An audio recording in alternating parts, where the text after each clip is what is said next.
समाजीकरण के सिद्धांतों की। अगर आप लोगों ने मेरा पिछला वीडियो देखा होगा तो उसमें तो आपको मिल जाएगा समाजीकरण किसे कहते हैं। मैं आज उसी का एक अगला पार्ट बना रहा हूँ, समाजीकरण के सिद्धांतों की। ग्रेजुएशन लेवल पर या स्कूल लेवल पर भी जो है ये प्रश्न पूछा जाता है। अगर हम देखें तो वैसे तो जो अलग अलग दोनों ने अलग अलग सिद्धांत बताए, मगर मोटे तौर पर जो 3 सिद्धांत जो है आप लोगों के सिलेबस में आते हैं, फ्रायड का सिद्धांत आता है, कूले का आता है और मिड का सिद्धांत आता है। फिलहाल पहली शुरुआत करेंगे सिगमंड फ्रायड के सिद्धांतों की, और सिगमंड फ्रायड के सिद्धांत का नाम है श्रेष्ठ अहम का सिद्धांत। तो शुरुआत करते हैं आज की इस वीडियो की। सिगमंड, मैं कोशिश करूंगा कि वीडियो ज़्यादा लंबा नहीं बने, छोटा ही बने, इसलिए मैं ज़्यादा भूमिका नहीं बता रहा हूँ। मैं आप लोगों को इसके जो सिद्धांत का नाम है सुपर ईगो का सिद्धांत। बेसिकली जैसा कि आप लोग अगर मेरे वीडियो देखते तो आप लोगों को पता होगा, मेरी कोशिश ये रहती है कि चीज़ों को हम समझें, न कि उनको जो है रटे या याद करें। तो चीज़ों को अगर हम समझेंगे तो स्वतः हमें चीज़ों को वो याद हो जाएगी, हमें रटने की बिल्कुल भी आवश्यकता नहीं रहेगी। तो सिगमंड फ्रायड की शुरुआत करते हैं। फ्रायड बेसिकली जो है मूल रूप से एक डॉक्टर थे और इनको मनोविज्ञान का जनक माना जाता है। मनोविज्ञान जैसे कि आप लोग जानते हैं, साइकोलॉजी जिसको बोलते हैं, एक विषय होता है, इसका जनक जो है इन्हें माना जाता है। इनका जन्म जो है ऑस्ट्रिया एक देश है, ऑस्ट्रिया में हुआ था। यहाँ कंफ्यूज मत हो जाना, ज़्यादातर बच्चे ऑस्ट्रेलिया एक समझ लेते हैं। ऑस्ट्रिया एक अलग देश है, महाद्वीप है, और ऑस्ट्रिया यूरोप का एक छोटा सा देश है। फ्रायड ने 3 चीज़ों के आधार पर जो है अपने सिद्धांत को समझाया। श्रेष्ठ अहम का सिद्धांत, उसका नाम है सुपर ईगो, है ना। और 3 चीज़ें कौन कौन सी, आपको बेसिक जो चीज़ें मैं बिल्कुल ऐसे तरीके से बताऊंगा कि आप लोगों को बहुत आसानी से समझ में आ जाएगा। पहली चीज़ बताई थी इड, इसको हिंदी में भी कोई नाम नहीं, इसको इडी बोलते हैं। दूसरा है ईगो, ईगो इसको हिंदी में बोलते हैं अहम। अब यहाँ ईगो अहम का मतलब ये नहीं है कि कोई घमंड से है, यहाँ पर अहम क्या है वो मैं आप लोगों को बताऊंगा। तीसरा है सुपर ईगो, तीसरा है सुपर ईगो, मैं इधर लिख देता हूँ, सुपर ईगो यानी परा अहम, इसको बोलते हैं परा अहम। मूल रूप से अगर हम बात करें तो जो है फ्रायड ने अपने सिद्धांत को जो है जो समझाने का तरीका, और एक और चीज़ मैं आप लोगों को पहले बताऊं कि फ्रायड ने जब अपना सिद्धांत दिया था तो उसके जो सिद्धांत को लोगों ने खारिज करा। दूसरा इसके ये कहा ये तो जो है पागल है, बहुत सारी इसकी आलोचनाएं की गई, क्योंकि बेसिकली जो है फ्रायड ने अपना सिद्धांत दिया वो काम वृत्ति यानी सेक्स इंस्टिंक्ट के ऊपर बताया। तो ये एक ऐसा विषय जो जिसके बारे में जो है हम लोग बात करना जो है पसंद नहीं करते, इसको जो है एक तरह से हम कहते हैं प्रतिबंधित चर्चा का विषय मानते हैं। मगर फ्रायड ने जो इसको ये बताया कि जो भी हमारा व्यवहार है वो काम वृत्तियों के आधार से संचालित होता है, और इसको इसने नाम दिया लिबिडो। फिर उसने ये बताया कि और ये भी कहा कि मानव की जो जितने भी व्यवहार है, हम जो भी काम करते हैं, खाना खाते हैं, पीते हैं, बातचीत करते हैं, किसी के साथ जो भी रहते हैं करते हैं, ये सब चीज़ें जो है हमारा अस्तित्व इसी के द्वारा संचालित होता है, लिबिडो के द्वारा। और लिबिडो उसने और अपने जो सिद्धांत 3 भागों में समझाया। पहली चीज़ है इड। अब हम जल्दी से हम बात करते हैं इड के बारे में। इड क्या है? बेसिकली फ्रायड का ये कहना कि इड जो है हमारी मूल प्रेरणाओं से संबंधित है। ये बेसिक इंस्टिंक्ट जो होती है, मूल प्रेरणा, जैसे मूल प्रेरणा किसे कहते हैं मैं आप थोड़ा समझाता हूँ आप लोगों को। ये जो है किसी मनुष्य या जो भी जानवर है उसमें कॉमन जो सारी चीजें होती है उसको हम बोलते हैं मूल प्रेरणा। जैसे भूख लगना, प्यास लगना, डर, ये भी एक मूल प्रेरणा। यानी भूख प्यास की अगर बात मान लीजिए जो आपने आज खाना 10 दिन का इकट्ठा खा लिया, हालांकि खा नहीं सकते मगर हमने कोशिश करके 10 दिन की रोटियां खा ली, फिर भी आपको अगले दिन या शाम को भूख लगेगी, क्योंकि आपका शरीर ऑटोमेटिक, ये आपकी मूल प्रेरणा। इसी तरह नींद, भूख प्यास, नींद, ये सारी मूल जो है प्रेरणा है। और इसी के साथ उसने फ्रायड ने जोड़ा सेक्स, तो ये और उसी को बोला लिबिडो। तो ये जो चीजें है इड। अब इड का क्या है? इड का, क्योंकि जैसा कि मैंने बताया इड मूल प्रेरणा है, तो इसको समाज की नैतिकता, जो अच्छाई बुराई, इससे कोई लेना देना नहीं है। इड का जो प्रयोजन ये रहता कि जो अपनी शरीर की संतुष्टि जो है पूरी हो। अगर आपको भूख लग रही है, प्यास लग रही है, तो जो है वो आपका शरीर ये नहीं देखेगा कि आप जंगल में हैं या घर पर हैं, आप किसी शादी समारोह में या किसी मृत्यु के कोई मौत मरकत के अंदर वहां बैठे हुए, तो ये सारी जो चीजें हैं वो ईट को इससे कोई लेना नहीं, उसको अपनी जो है संतुष्टि से मतलब है। तो ईट का मतलब आप समझिए जन्मजात जो हमारी प्रवृत्तियां हैं। दूसरा है, अब ईट के बाद आती है ईगो। ईगो से पहले मैं आप लोगों को बताऊंगा सुपर ईगो के बारे में, यानी परा अहम क्या है। तो जो परा अहम है, परा अहम बिल्कुल सीधी सी बात, आपको 3 चीजें याद रखनी, सुपर ईगो या परा अहम। एक और चीज हम लोग हिंदी के अंदर अहम का मतलब घमंड समझते हैं, यहाँ अहम घमंड नहीं है, मैं वापस आप लोगों को बता देता हूँ। परा अहम का मतलब है कि समाज जो है किसी इच्छा की पूर्ति के लिए कुछ नियम बनाता है, कि उन नियमों को, जो हमारी इच्छाएं तो अनेक है, मगर जो है हम हमारी इच्छाएं उद्देश्य कैसे प्राप्त करें उसके लिए समाज कुछ नियम बनाता है, उनको हम सुपर ईगो कहते हैं। मैं एक छोटा सा उदाहरण बताऊंगा कि किस तरह से ये सारी चीजें होती है और ईगो क्या है। पहले मैं आपको 3 चीजें बताता हूँ, उसके बाद उदाहरण के बारे में समझाऊंगा, तो आप लोगों को बहुत सारी आसानी से समझ में आ जाएगा। अब परायण समझ में आ गया। परायण क्या, ईट तो है हमारी मूल प्रेरणा, यानी मुझे जो चाहिए, और सुपर ईगो कहता है कि समाज ने चीज आपको जो भी चाहिए उसके पाने के लिए क्या नियम कर रखे हैं, वो जो है बताता है परा अहम। और तीसरी चीज है, यानी सेकंड नंबर का जो मैंने बताया अहम। अहम क्या है, ये अहम वास्तविकता, यानी हम, यानी हमारा जो निर्णय है वो चीज है अहम। अब एक छोटा सा उदाहरण के रूप में बताऊं, मान लीजिए आपको जो है बहुत तेज भूख लग रही है, दिन का समय, आपने सुबह 9-10 बजे खाना खाया, 2 बजे के आसपास जो आप किसी समोसे की दुकान के बाहर से निकले और आपको समोसा देखकर आपका ईड क्या कहेगा, जाहिर सी बात है ईड ये कहेगा कि मुझे भूख लग रही है, ठीक है। अब ईड ने तो कह दिया भूख लग रही है, अब इसको ईड को इससे कोई लेना देना नहीं कि आपकी जेब में पैसा है या नहीं है, ठीक है। अब या ये भी मतलब नहीं कि आप कहाँ बैठे हैं, क्या कर रहे हैं। अगर आपको भूख लग रही तो आपका शरीर इंटिमेशन देगा, और आपने समोसा देखा तो आपको लगा मुझे समोसा खाना है। ईड ने क्या कहा, किसको कहा, ईगो को। अब सुपर ईगो क्या बताता है, सुपर ईगो ये कहता है कि अगर आपको समोसा खाना है तो आप जेब में से पैसे निकालो, उसको पैसे दो, या पेटीएम जो भी है, गूगल पे जो भी करना वो करो, या अगर ये भी नहीं है तो अगर समोसा वाले की दुकान से आपकी दोस्ती है तो उधार लेकर के खा लो। मगर इसके अलावा भी कोई ऑप्शन है क्या, बिल्कुल है। एक ऑप्शन ये है कि आपने समोसा लिया, चुरा के भाग गए, ठीक है। तीसरा एक ऑप्शन ये भी है कि आपने धमकी देकर के उससे समोसा ले लिया। मगर आमतौर पर हम में से कितने लोग जो इस तरह काम करते हैं, लगभग नहीं करते हैं। कारण क्या है, उसका मतलब तो ईड का मतलब तो समझ में आ गया, ईड तो है इच्छा। फिर सुपर ईगो ने बताया कि आपके नियम क्या क्या है, आप पैसे दो, खाओ।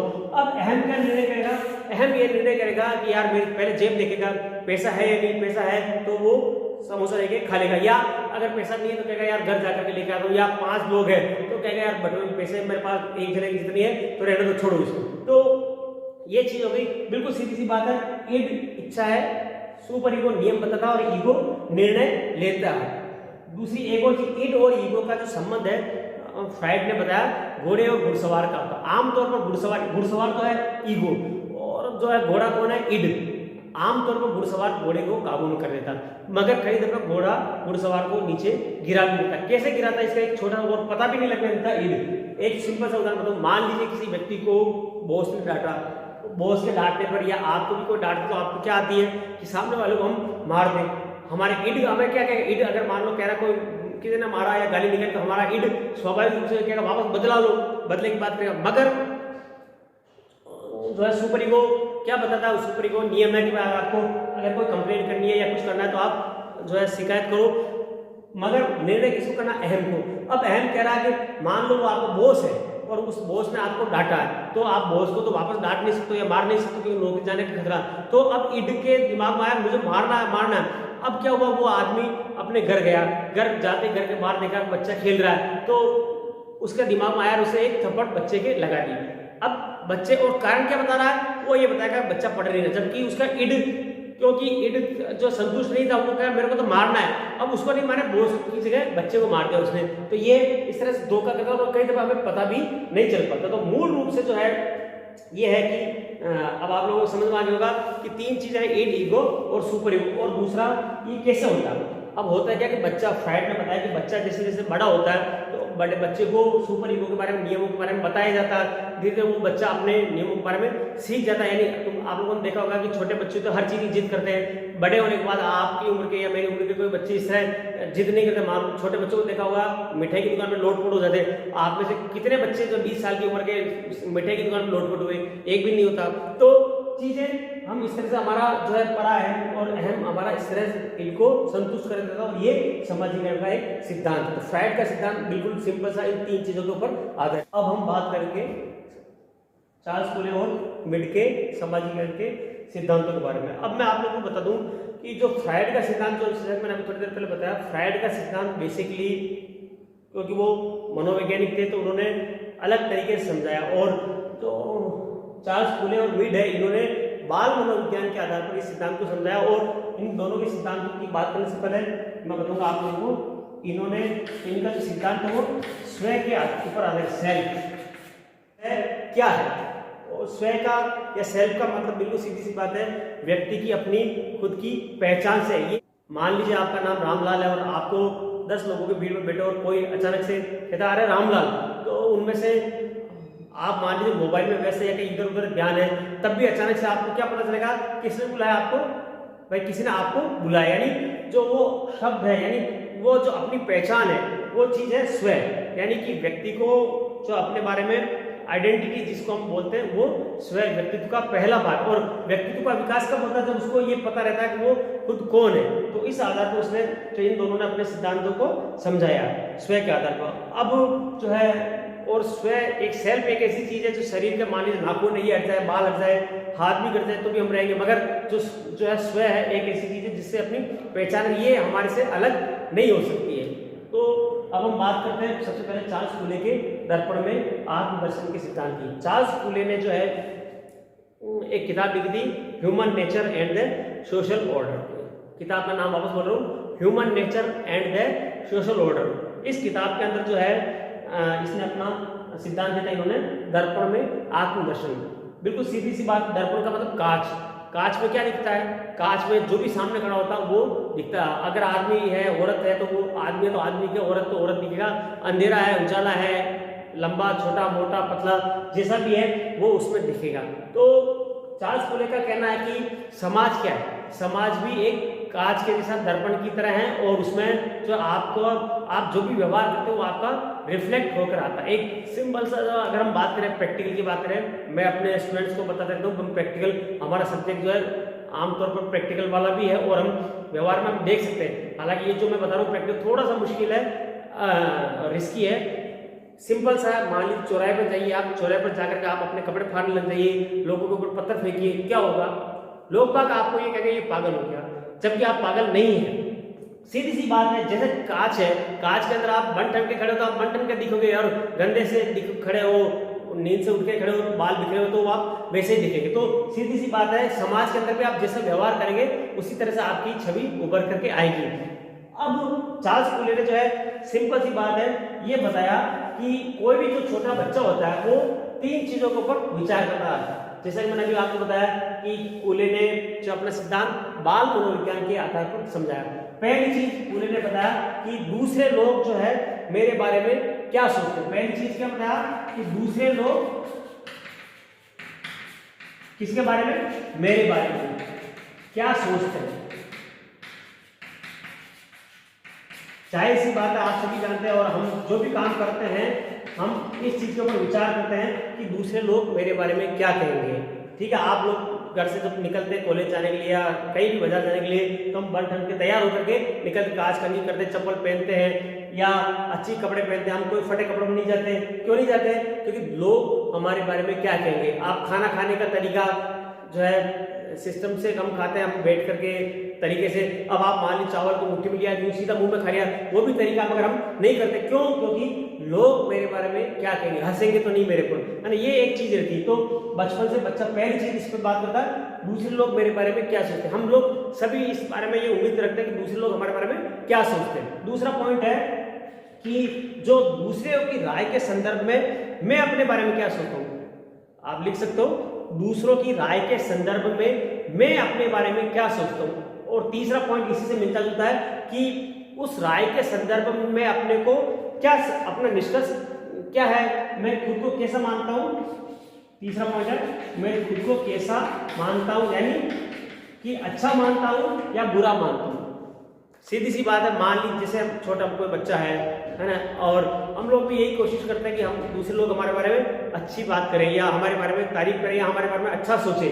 तो पहली चीज तो होगी, और हम मान लीजिए आप कहीं जा रहे हो, एक छोटे से उदाहरण के रूप में मैं समझा रहा हूँ। मान लो आप लोग कहीं जा रहे हो और 5 लोग कहीं बैठे हुए हैं, वो आपको देख करके एकदम से हंसते हैं, तो आपके दिमाग में पहला विचार क्या आएगा कि ये लोग मेरे बारे में क्या सोच रहे हैं, ठीक है। फिर आप आइडिया लगाओगे कि यार ऐसा क्या, फिर आप पहले तो अपनी ड्रेस चेक करोगे कि यार कहीं ऐसा तो नहीं मेरे कोई कपड़े गंदे हो रहे हो, फट रहे हो, कुछ हो रहे हो तो हंस रहे हो, तो चीज है कि दूसरे लोग मेरे बारे में क्या सोच रहे हैं। फिर निष्कर्ष आप निकालोगे, फिर हो सकता है फिर आप ये निर्णय लगाओगे यार सब कुछ ठीक है, तो हो सकता है ये किसी और बात पर हंस लो और मेरे पर नहीं हंस लो, यानी मैं तो ठीक हूँ। यानी पहली चीज कि आप वाकई में अच्छे हैं या बुरे हैं, ये चीज हम कैसे डिसाइड करते हैं, दूसरे लोगों की राय के संदर्भ में हम अपने बारे में तय करते हैं कि हम कैसे हैं। तो ये जो फूले ने जो सिद्धांत दिया, इन 3 चीजों के बारे में बताया कि खुद बच्चा जो है, छोटा बच्चा होता है, वो खुद को अच्छा मानता है, बुरा मानता है, किस संदर्भ में मानता है। ये जो है दूसरों की जो राय होती है वो बच्चे के संदर्भ में बहुत महत्वपूर्ण रहती है। यानी मान लीजिए कोई अच्छा खिलाड़ी है बच्चा और वो सब लोग उसकी तारीफ करते हैं, तो वो धीरे धीरे उसको लगेगा यार मैं वाकई में अच्छा। और आप लोगों ने देखा होगा कोई भी खेल है या कोई चीज होती है तो उसमें हुटिंग होती है, हुटिंग का क्या फर्क पड़ता है, हुटिंग का यही फर्क पड़ता है कि दूसरे लोग आपके बारे में क्या सोच रहे हैं। अगर आपके फेवर में बोल रहे हैं तो ऑटोमेटिक आपके अंदर भी एक ऊर्जा आएगी और आप जो है भले कमजोर खिलाड़ी तब भी आप अच्छा परफॉर्मेंस करेंगे। तो ये चीज कहलाती है कुले ने अपने सिद्धांत के बारे में इसमें दी, यानी आपका जो और खुद का जो व्यवहार है वो सामने समाज के रूप में रिफ्लेक्ट होता, ये चीज उसने बताई। और इसी आधार पर जो है बच्चा अपने मन में श्रेष्ठता का या हीनता का भाव लाएगा। आप लोगों ने देखा होगा कि स्कूल में अगर टीचर आपकी तारीफ करता तो हम जो बच्चे खुश होते हैं, और अगर बुराई करता तो हमारे दिमाग में आता है यार हम वाकई में क्या नालायक है क्या। और मैं अब वाकई में कई बच्चों से मिला हूं जो खुद को कमजोर मानते, क्यों, क्योंकि उनको बचपन से ही कहा गया तो गधा है गधा है। तो इस तरह की कहने की चीजों से नेगेटिविटी उत्पन्न होती है। और दूसरी बात कि हम हमारे बारे में जो धारणा बनाते हैं वो कोई एक दिन में नहीं बनती, वो एक लंबी प्रक्रिया, बच्चा धीरे धीरे बड़ा होता है और वो देख। और एक और चीज, हम दूसरों की परवाह क्यों करते हैं, दूसरों की परवाह हम इसलिए करते हैं क्योंकि दूसरों को संतुष्ट करके ही हम अपनी इच्छाओं की पूर्ति कर सकते हैं। आपने देखा होगा छोटा बच्चा है, छोटा बच्चा मान लो जिद्दी हो रहा है, नालायक, बात नहीं मान रहा है, तो वो जानता है कि माँ उसको टॉफी नहीं देगी, तो फिर वो बच्चा जो है मम्मी की चमचागिरी करेगा, मम्मी के आगे पीछे घूमेगा, मम्मी मम्मी अच्छी मम्मी, मेरी प्यारी मम्मी, इस तरह बोलेगा और माँ उसको टॉफी देगी। तो ये सारी चीजें, और बच्चा भी ये देखता है कि मम्मी अब हमें से कौन अपनी जिद पूरी करेगा, तो उस हिसाब से वो अपनी चीजें डिमांड करता है। तो हम दूसरों को संतुष्ट करके ही अपनी जो है इच्छाओं की पूरी हम पूर्ति कर सकते हैं। ये जो है बेसिक सिद्धांत की अगर बात करें तो कुले का ये सिद्धांत है। अब हम बात करते हैं मिड की। जीएच मिड पूरा नाम है इसका, और इन्होंने अपनी एक किताब लिखी थी माइंड, सेल्फ एंड सोसाइटी। किताब का नाम है माइंड, सेल्फ एंड सोसाइटी। इस किताब में तो इन्होंने जो सिद्धांत दिए, इसके सिद्धांत को हम आत्मवादी सिद्धांत भी कहते हैं। तो स्व है, बिल्कुल सीधी सी बात है, स्व के 2 भाग बताए, सेल्फ के कौन कौन से, पहला भाग बताया मैं, अंग्रेजी बोलते हैं आई, और दूसरा मुझे, मुझे यानी मी। अब अंग्रेजी में या हिंदी में तो मैं और मुझे एक ही बात होती, मगर इसने थोड़ा सा अंतर बताया, और ये छोटी सी चीज अगर आप समझ लोगे तो आपको पूरी चीज समझ में आएगी। मैं क्या है, मैं जो है मेरे ने बताया मैं है सावयव का विशुद्ध रूप, सावयव का विशुद्ध रूप। आप लोगों ने अगर पहले मेरा फ्राइड का सिद्धांत सुना हो तो फ्राइड ने जो लिबिडो बताया, इड बताया, उसी को मिड ने आई के रूप में कन्वर्ट किया। जैसे मैं एक छोटा सा उदाहरण बताता हूँ कि कोई मान लो छोटा बच्चा है, 1 महीने का 2 महीने का बच्चा, मान लो घर के अंदर किसी बुजुर्ग की मौत हो गई, सब लोग जो है गमजदा है, दुखी है, मगर उस बच्चे को कोई फर्क पड़ेगा नहीं पड़ेगा। क्यों? क्योंकि वो सावयव का विशुद्ध रूप है, उसको तो अपनी भूख प्यास इनसे नींद से मतलब है। अगर वो भूख लग रही तो रोएगा, उसको ये मतलब नहीं कि दादाजी मर गए, कोई जो है कोई रिश्तेदार मर गया, या वो जो है होली आई, दीपावली आई, कौन सा त्योहार है, उससे उसको कोई लेना देना नहीं है। वो केवल अपनी भूख प्यास इनसे रिलेटेड चीजों के ऊपर वो जो है ध्यान रखता है, तो वो आई है।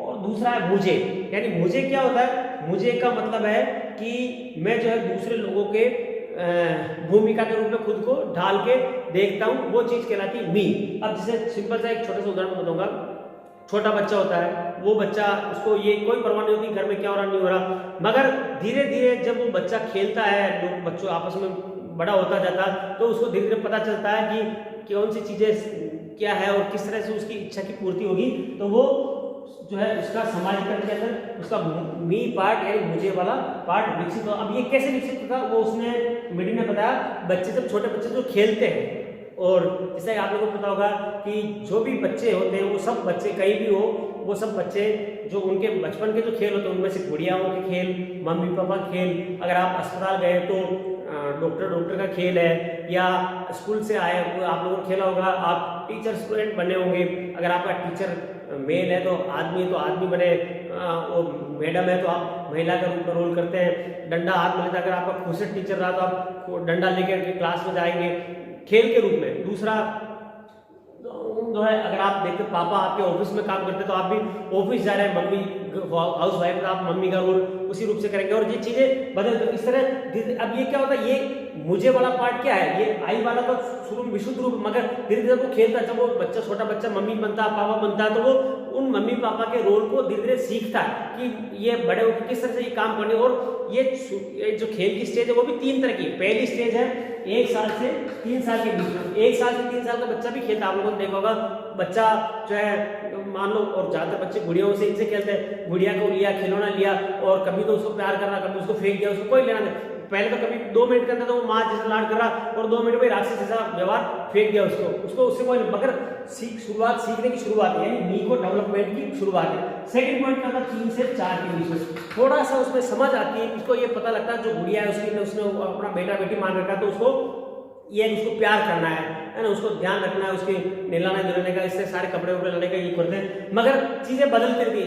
10 मिनट पहले तो मम्मी पापा खेल रहे हैं, 10 मिनट बाद 11 मिनट में वो डॉक्टर खेलने लगे, या टीचर खेलने लगे, चोर पुलिस खेलने लगे, ये चीज। उसके बाद क्या था, 5 साल की उम्र के बाद बच्चा जब बाहर थोड़ा निकलने लगता, फुटबॉल खेलता, क्रिकेट खेलता, तो उसको भूमिका थोड़ा पूरा पता चलती, वो बैट्समैन है, बॉलर है, क्या है, वो धीरे धीरे वो चीजों को रम जाता है, वो सीखने लगता है। तो यही चीज जो है मीडिया ने ये बताया कि जो आई पार्ट होता है वो धीरे धीरे विकसित होता मी के अंदर, और ये जो है दोनों मिलकर के स्वयं बनते हैं। और समाजीकरण की इसी प्रोसेस के अंदर बच्चों का, यानी जो बच्चे जैसे सीखते खेलते उसी तरह उनका समाजीकरण होता जाता है। और इस आधार पर जो है इन लोगों ने अपने सिद्धांत को समझाया। तो मेरे ख्याल से उम्मीद है आप लोगों को फ्रायड, मिड और कुले का सिद्धांत आसानी से समझ में आ जाएगा, और आप नोट्स इनसे बना सकते हैं। कुछ और समस्या हो तो आप मुझे इसमें कमेंट बॉक्स में कमेंट भी लिख सकते हैं। दूसरा मेरे फ़ोन नंबर है 9414317258 मोबाइल नंबर है। इस पर आप कभी भी मैसेज कर सकते हैं या मेरे से बात कर सकते हैं, मुझे कोई दिक्कत नहीं है। आप लोग मेरे से फ़ोन करते हैं, मुझे अच्छा लगेगा। और एक सबसे बड़ी खुशी की बात है कि आप जो है मेरा वीडियो देखते हैं, तो मेरे चैनल जो है काफ़ी अच्छा चल रहा है, 1000 से ज़्यादा सब्सक्राइबर हो गए। यहाँ मैं आप लोगों को एक बात बताना चाहूँगा कि जैसे इस चैनल का मोनेटाइजेशन होगा तो उसका जो आय होगी, वो इनकम होगी, वो मैं खुद के लिए काम में नहीं लेकर के अपने बच्चों के, यानी कॉलेज के या जो स्टूडेंट है, पढ़ाई विद्यार्थी करने वाले गरीब विद्यार्थी, उनके जो है जरूरतमंदों के काम में मैं लूँगा। तो अगर आपको वीडियो पसंद आया तो इसको लाइक, शेयर और सब्सक्राइब और ज़्यादा से ज़्यादा लोगों को बताना। कोई भी समस्या हो तो आप मुझे कभी भी पूछ सकते हो। जय हिंद, जय भारत।